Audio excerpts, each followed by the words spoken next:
बाबा, आज येताना बासुंदी घेऊन या ना. अगं, कालच आपण आईचा वाढदिवस होता म्हणून आणली होती ना. ऐकलं, गोकुळची बासुंदी पुन्हा खावीशी वाटतेय. खरं सांगू, मलाही खावीशी वाटतेय.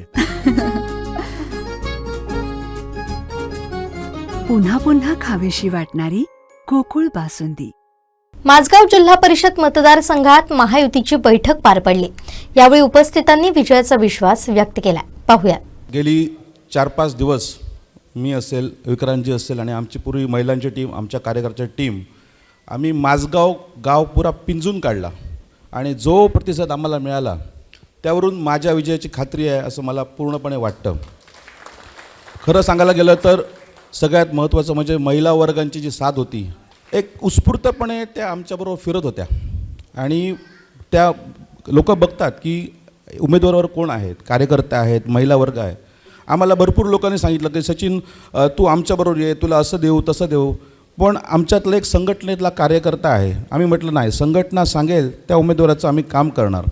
आणि आम्ही आमच्या पूर्ण भारतीय जनता पार्टीच्या टीमने दीपकबाईंचं काम अगदी प्रामाणिकपणे केलं आणि त्याची पोचपावती म्हणून तुम्हाला सांगतो की सगळं विजयी मिरवणूक झाल्यानंतर मी घरी गेलो होतो, आंघोळ केली आणि झोपत होतो तेव्हा मला रुपेश नाटेकर आणि यांचा संजय माजगोरांचा फोन आला, सचिन तू कुठे आहेस? मी म्हटलं मी आता दमलो, आता मी झोपतो. तर नको, 2 मिनटं श्याम कसारेंच्या घरी आहे, आपल्याला फटाके लावायचे आहेत. आणि मी तिथे रात्री फटाके लावण्यासाठी गेलो. तेव्हा रुपेशला विचारलं, रुपेश तुला कसं वाटलं? तेव्हा रुपेशनं मला सांगितलं, सचिन एकच सांगतो, आमच्यापेक्षा दुप्पटीने तुम्ही युतीचं काम केलं आहे, आम्ही पण तसंच तुमचं काम करणार. त्यामुळे मला खात्री आहे शिंदे गटाचे सगळे कार्यकर्ते असतील हे आमच्याबरोबर राहतील. आम्ही आणि मी 100% विजय गुलाल आमचाच असेल. सगळ्या ज्येष्ठ मंडळींचे माझ्यासोबत जे आशीर्वाद आहेत त्यामुळे मला तर असं वाटतं की माझा विजय हा निश्चितच आहे, प्रश्नच नाही. कारण ओटवण्यात मी 5 वर्ष सरपंच होते आणि सरपंच कालावधीत मला माझ्या मिस्टरांचा तसेच माझे धीर दीपक गावकर यांचासुद्धा समाजकार्यात मोलाचा वाटा आहे. त्यांनी मला वेळोवेळी मार्गदर्शन केलेलं आहे, वेळोवेळी मला प्रोत्साहन दिलेलं आहे. ओटवण्यातून तसंच चराठा हे माझं माहेरच आहे. मग चराठा गावात माझ्या बाबांची जी राजकीय पार्श्वभूमी होती, त्याच्यानंतर बाळू वाळके काका म्हणा, राजू कुबल, गौरी पावसकर काकी यासारख्या व्यक्तिमत्वांची मला साथ आहे चराठे गावातून.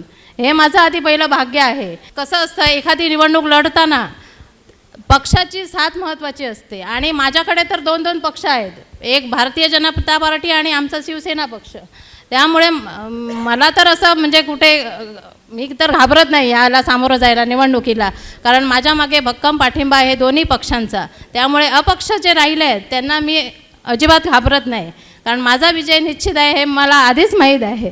आपल्याला माहिती आहे की जिल्हा परिषद आणि पंचायत समितीमध्ये ज्यावेळी जिल्हा परिषद अस्तित्वात आली त्यावेळी या पहिल्या निवडणुकीमध्ये जिल्हा परिषद सदस्य म्हणून या माझगाव विभागातून कैलासवासी विकासभाई सावंत यांना उमेदवारी मिळाली होती आणि पंचायत समितीमध्ये मला या मतदारसंघामधून उमेदवार मिळाली होती. आणि तीच परंपरा चालू आजपर्यंत राहिली आणि अखंडित राहिलेली आणि तीच परंपरा पुढे नेण्याचं काम या ठिकाणी आमचे विक्रांतभाई सावंत आणि दोन्ही पंचायत समिती सदस्य करणार आहेत. ती जी परंपरा आहे ते आपल्याला माहिती आहे की कैलासवासी भाईसाहेब सावंत याने अखंड रत्नागिरी जिल्ह्याचं जिल्हा परिषद शेती सभापती आणि त्यानंतर जिल्हा परिषद अध्यक्ष म्हणून काम केलेलं आहे. आणि त्यावेळेपासून आजपर्यंत ह्या मतदारसंघामध्ये भाईसाहेब सावंत हे बेडशी मतदारसंघामधून जिल्हा परिषदेवर गेले होते आणि ह्या जिल्हा परिषदचा जो वारसा आहे किंवा जिल्हा परिषदमध्ये ज्या अनेक योजना असतात तशाच पंचायत समितीवर ते अनेक योजना ज्या असतात त्या सर्वसामान्यपर्यंत नेण्याचं काम ह्या पंचायत समिती आणि जिल्हा समिती स्तरावरून होत असतात. आपल्याला माहिती आहे विकासाच्या बाबतीत काही वेगळं बोलणं काही मला काही वाटत नाही. मग रेश्मा सावंत असू दे, विकासभाई असू दे, आम्ही असू सर्व, इथे व्यासपीठावर अनेक सरपंच आहेत. त्यांच्या कारकिर्दीमध्ये ह्या सर्व विभागामध्ये अनेक विकास कामं केली गेली. महिलांसाठी असेल, युवकांसाठी असेल, अशा अनेक योजनासुद्धा महाराष्ट्र शासनाच्या आणि केंद्र शासनाच्या वतीने राबवल्या गेल्यात. उपस्थित कार्यकर्त्यांना एकत्रित करण्याचा मुख्य उद्देश आहे की आपण अजून 2 दिवस वाढलेले आहेत, प्रत्येक मतदारापर्यंत आपण जावं, आपली भूमिका त्या ठिकाणी सांगितली आणि गावामधील अनेक विकास कामांचं जे विजन आहे आणि आमचा यामध्ये एक हेतू आहे की यामध्ये ज्या निवडणुका आम्ही लढवतो ते काही आश्वासनं देत नाहीत, तर आश्वासनात पूर्तता करण्याची जबाबदारी जशी नेते मंडळी आमच्या आहेत तशी या तिन्ही उमेदवारांची राहणार आहे. म्हणून मी या ठिकाणी आपल्याला विनंती करतो की 7 फेब्रुवारी होणाऱ्या निवडणुकीमध्ये या ठिकाणी ह्या उपस्थित प्रमुख कार्यकर्त्यांना मला विनंती करायची आहे की आपण प्रत्येक भागामध्ये, आपल्या गावामध्ये, आपल्या वाडीमध्ये आपण जी जी कामं केलेली आहेत, मला साई गावांचं माहिती आहे की आम्ही अनेक विकास कामं या मतदारसंघामध्ये ह्या सर्व व्यासपीठावरच्या माध्यमातून केलेल्या आहेत. तालुक्यामध्ये सुद्धा वेगवेगळी कामं या विकास कामातून केलेलं आहे आणि जसं केंद्रामध्ये आपली सत्ता आहे, महाराष्ट्रामध्ये आहे आणि झालेल्या महानगरपालिकेमध्ये जो प्रचंड विजय महायुतीने मिळवलेला आहे तोच विजय या सिंधुदुर्ग जिल्हा परिषदमध्ये आपण मिळूया, अशा प्रकारची मी आपल्याला या ठिकाणी विनंती करतो. आज आपल्याबरोबर विकासबाई सावंत हा एक उमदा तरुण तुमच्यासमोर आहे. त्याच्यासाठी आम्हाला काम करायचं आहे. आपल्या सगळ्या कार्यकर्त्यांना गावागावात जाऊन, ज्या 6 गावात जाऊन त्याच्यासाठी मतं मागायची आहेत. विजय आपला नक्कीच आहे.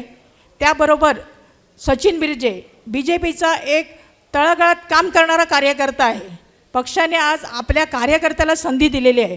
त्यामुळे पक्षाला, आम्ही ज्या पक्षात काम करतो त्या पक्षाचं आम्ही पण देणं लागतो आणि त्यामुळे सचिन बिर्जेला सुद्धा भरघोस मताने निवडून द्यायचं आहे, विक्रांतला निवडून द्यायचं आहे. आणि तसेच दुसरी जी चराठ्याची पंचायत समिती आहे, आपण आता 30 वर्ष जिल्हा परिषद आमच्याकडेच ठेवलेली आहे. ही तिन्ही पदं आमच्याकडे पहिल्यापासून असल्यामुळे आतासुद्धा भरघोस मताने आपल्याला उत्कर्षा गावकर ह्यांना पण भरघोस मताने निवडून द्यायचं आहे. तिन्ही जे उमेदवार आहेत ते सुशिक्षित आहेत आणि तुम्हाला वेगळं काही सांगायची गरज नाही आहे. आज आपण विजयासाठी म्हणून इथे बसलो आहेत.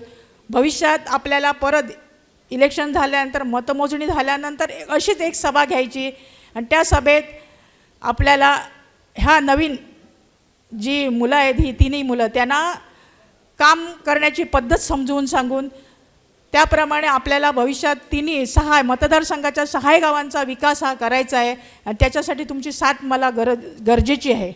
मी एक गोष्ट स्पष्ट त्यांना सांगितली, ज्यांच्या पाठीशी सन्मान्य नारायणरावजी राणेसाहेब असतील, ज्याच्या पाठीशी सन्मान्य रवींद्रजी चव्हाण साहेब असतील, ज्यांच्या पाठीशी समस्त ही शिवसेना, भाजपा, राष्ट्रवादी आणि RPIची टीम असेल, त्याचं तिकीट कुठेही जाणार नाही. तुम्ही निश्चिंत राहा. जर कोणी इथे येऊन मीटिंग घेतली असेल तर परत एकदा मीटिंग घेऊ शकणार नाही. ही ताकद तुमच्या भावाची आहे, हे सगळ्यांनी लक्षात घ्या. ताकद लक्षात. मी कुठेही इथे टीका करायला उभा नाही आहे, पण जर कोणी समोर उभं असेल तर ते त्याचं दुर्दैव आहे. मी एवढंच तुम्हाला सर्वांना सांगतो की मला स्वतःला सर्व गावाची एक मूठ बांधायची आहे. त्याच्यात मग समोरचा उभा राहिलेला माझा भाऊ पण असेल, त्या सर्वांना एकत्र घेऊन चालायचं आहे. साहेब, आपण बोललात हिरप साहेब की आमच्या विरोधकांमध्ये सुद्धा असं बोलणं आहे की हेच 3 कॅन्डिडेट निवडून येणार. कदाचित ज्याला हा स्वभाव दिसेल त्यालाच माझ्यातला खरा माणूस दिसेल. ज्याला त्याचा फायदा करून घ्यायचा असेल त्याला त्याचा लाभ. मी एवढंच सांगेन, बाकी काय नाही. तुमच्या सर्वांचा आशीर्वाद आम्हाला मिळणार यासाठी आम्ही इथे असेच कैकदा आपण भेटणार आहोत. जिल्हा परिषद निवडून आली म्हणजे 5 वर्ष आम्ही कामं करणार नाही असं नाही, तर आम्ही 5ही वर्ष जे काही गावासाठी गरजेचं आहे, या 6ही गावांमध्ये गरजेचं आहे, ती सांस्कृतिक काम असेल, माझ्या महिलांच्या सुरक्षेचं काम असेल, माझ्या लाडक्या भावांसाठी काही करण्यासाठी मला इच्छुक आहे मी, त्यासाठी मी काय करण्यासाठी तुम्हा सर्वांचं पाठबळ माझ्या पाठीशी हवं आणि मतदानातनं, मतपेटीतनं हे आशीर्वाद रूपी हवं. मी एवढं आव्हान तुम्हाला सगळ्यांना करतो. आणि येत्या काळात आतासुद्धा तुम्ही या 7 दिवसात बाहेर पडा.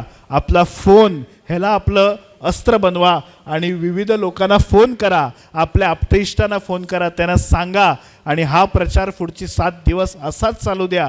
तुम्हाला 100% सांगतो, 1 रुपया बाहेरच्या गावातला आम्ही इथे घुसायला देणार नाही. हा शब्द विक्रांत सावंत आणि त्याची अख्खी टीम तुम्हाला देते की पैशाचे व्यवहार मी या गावात चालायला देणार नाही, लक्षात घ्या.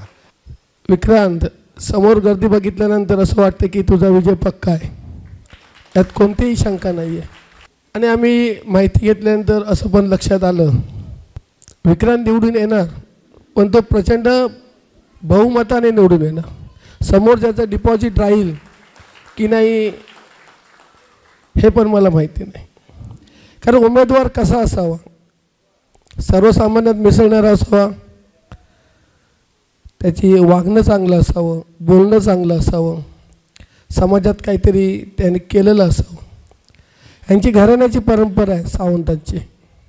सन्माननीय भाईसाहेब सावंत असतील, सन्माननीय विकासभाई सावंत असतील, आणि निश्चितपणे तीच परंपरा विक्रांत चालवेल. कारण त्याचं बोलणं बघा तुम्ही, काय आदरण असतं. आता निवडणुकीपुरतं तो आदराने बोलत नाही. गेली 10 वर्ष माझ्या संपर्कात आहे. कधी भेटला तर आदराने बोलणं हे काही माणसात कमी असतं, पण त्याच्यात तो गुण आहे. एवढा गुण माझ्यात नाही आहे. माझा स्वभाव वेगळा आहे. कारण तुझ्या एवढा मी नम्र कधी होऊ शकत नाही, आणि तो माझ्या नम्रपणा एवढा नसावा. पण तुझा जो नम्रपणा आहे आज तुला विजयाकडे खेचून नेईल, एवढंच मी तुला या ठिकाणी सांगतो.